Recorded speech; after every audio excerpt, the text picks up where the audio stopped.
Hi hello I am Nitin, this is NSK maths. അപ്പൊ NSK മാത്സിന്റെ മറ്റൊരു ഷോർട്ട് വീഡിയോയിലേക്ക് വീണ്ടും സ്വാഗതം. നമ്മൾ ഇന്ന് പരിചയപ്പെടുന്നത് SSLCയിലെ ഒന്നാമത്തെ ചാപ്റ്റർ അരിത്തമെറ്റിക് സീക്വൻസിലെ ഒരു കണക്കാണ്. വളരെ സിമ്പിൾ ആയിട്ടുള്ള കണക്കാണ്, ശ്രദ്ധിച്ചാൽ പെട്ടെന്ന് മനസ്സിലാവും. നിങ്ങൾ നോക്കിക്കേ, ക്വസ്റ്റ്യൻ ഇവിടെ പറഞ്ഞിരിക്കുന്ന കാര്യം സം ഓഫ് എത്രയാണ് പറഞ്ഞിരിക്കുന്നത്?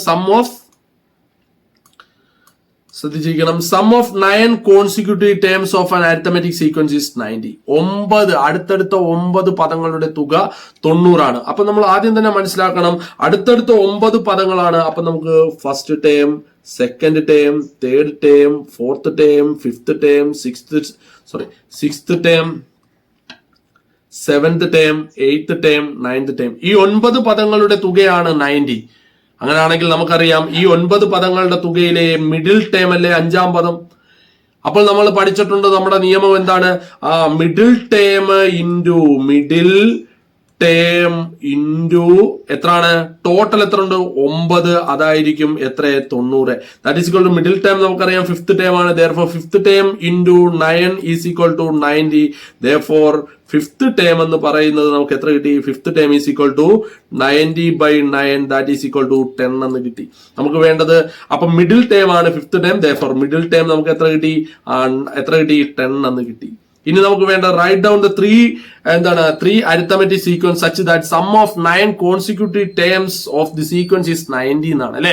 അപ്പൊ നമ്മൾ മനസ്സിലാക്കണം, fifth term that is middle term. അപ്പൊ ഫിഫ്ത്ത് ടേം നമുക്ക് കിട്ടി. നമുക്കറിയാം ഫിഫ്ത്തിന്റെ ഇപ്പുറത്ത് സിക്സ്ത് ടേം ഉണ്ട്, സെവൻത് ടേം ഉണ്ട്, എയ്ത്ത് ടേം ഉണ്ട്, നയൻത്. ഇങ്ങോട്ട് എത്ര ഉണ്ട്? Fourth term, third term, second term, first term. നമുക്ക് ഫിഫ്ത്ത് ടേം എപ്പോഴും 10 ആണ്. ഇവിടെ എപ്പോഴും അല്ല, ഇവിടെ നമുക്ക് 10 ആണ്. therefore സിക്സ്ത് ടൈം കിട്ടാൻ നമുക്ക് കോമൺ ഡിഫറൻസ് 2 ആയിട്ട് എടുത്താൽ സിക്സ്ത് ടൈം എത്ര കിട്ടും? 12. Seventh time 14, 16, 18. ഇങ്ങോട്ട് പോകുമ്പോൾ 8, 6, 4, 2. നിങ്ങൾ ഇത് കൂട്ടി നോക്കിയാൽ നമുക്ക് എത്ര തന്നെ കിട്ടും? സം എന്ന് പറയുന്നത് 90 തന്നെ നമുക്ക് കിട്ടും. ഇനി നമുക്ക് അടുത്ത സെക്കൻഡ് 3 എഴുതാനാണ് അല്ലേ പറഞ്ഞത്. അപ്പൊ നമുക്ക് ഈ ഫിഫ്ത്ത് ടൈം പിന്നെയും നമ്മൾ 10 ആയിട്ട് തന്നെ വെച്ചാൽ നമുക്ക് അങ്ങോട്ട് വേണമെങ്കിൽ 3 കൂട്ടി, ഇല്ലെങ്കിൽ കോമൺ ഡിഫറൻസ് നമ്മുടെ ഇഷ്ടമുള്ള എടുക്കുക. അപ്പൊ 3 കൂട്ടുമ്പോൾ 13, 16, 19, 22. ഇങ്ങോട്ട് വരാൻ നേരം എന്ത് വരും? 7, 4, 3, 0. കൂട്ടി നോക്കുക, ഇവിടുത്തെ കോമൺ ഡിഫറൻസ് എത്രയാണ്? 3 ആണ്.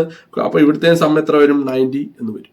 സംഭവം മനസ്സിലായല്ലോ. ഇത് വളരെ സിമ്പിൾ ആയിട്ടുള്ള ഒരു ക്വസ്റ്റ്യൻ ആണ്. SSLCക്ക് ചോദിക്കാൻ സാധ്യതയുള്ള ഒരു ചോദ്യമാണ്. നിങ്ങൾ നന്നായിട്ട് മനസ്സിലാക്കി പഠിക്കുകയാണെങ്കിൽ ഇതിൽ നിന്നൊരു ക്വസ്റ്റ്യൻ വരികയും ചെയ്യും. അതിന്റെ മാർക്ക് നിങ്ങൾക്ക് സിമ്പിൾ ആയിട്ട് ക്രാക്ക് ചെയ്യാൻ പറ്റും. അപ്പൊ ഇന്നത്തെ ഈ ഷോർട്ട് വീഡിയോ നിങ്ങൾക്ക് നന്നായിട്ട് മനസ്സിലായെന്ന് വിശ്വാസത്തോടു കൂടി വൈൻഡപ്പ് ചെയ്യുന്നു.